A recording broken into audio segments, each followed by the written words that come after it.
समस्त को नमस्कार प्रेज द लॉर्ड मु पालक तपन कुमार सुना आपण मानक मोर यूट्यूब चैनल स्वागत जनाए।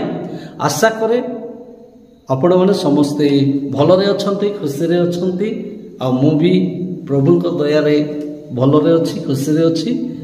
आसंतु आमे आज देखिबा बाइबल रे वर्णित पवित्र आत्मा को विभिन्न उपनाम विषय रे जानिबा आ मु 10 गोटी पवित्र आत्मा को विभिन्न उपनाम विषय मु एई वीडियो रे जणाइबी।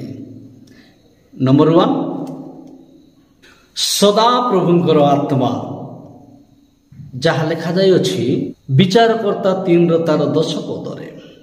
एवं द्वितीय रे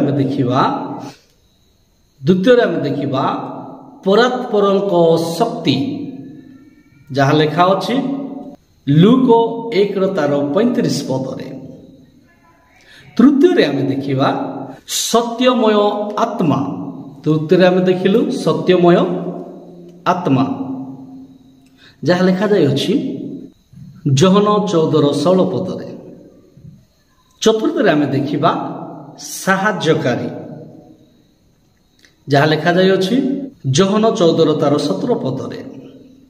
पंचम रे आमे देखिबा धर्ममय आत्मा जहा लिखा अछि रोमियो 1 रो 24 पद रे।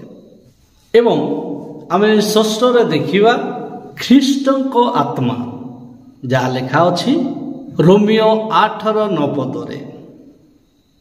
सप्तम रे आमे देखिबा पुत्रत्वर आत्मा जहा लिखा अछि रोमियो 8 रो 15 पद रे। एवं अष्टम रे आमे देखिबा आत्मा जहा लिखा अछि रोमियो 8 तार 26 एवं 27 पद रे। नवम रे देखिबा पुत्रंक आत्मा जहा लिखा अछि गलातियो 4 रो 6 पद रे। एवं सर्वशेष रे दशम नंबर रे हम देखिबा चिरंतन आत्मा। को आत्मा? चिरंतन आत्मा जहा लिखा अछि एब्री पुस्तक 9 रो 14 पद रे।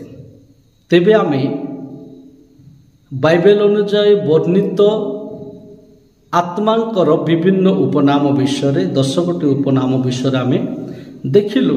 तेबे मोर प्रिय माने आपण माने होय तो जानी थिबे किंतु आपण मानकु मो मने पकई दउछि आ निहाती भाबरे आपण मानकर मेसेज रे मध्ये एगुडा को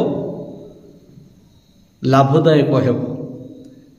एणु चैनल टी जदि सब्सक्राइब करना ताले डेफिनेटली भाव में आपण मैंने सब्सक्राइब करंतु, लाइक करंतु, शेयर करंतु एवं कमेंट करंतु।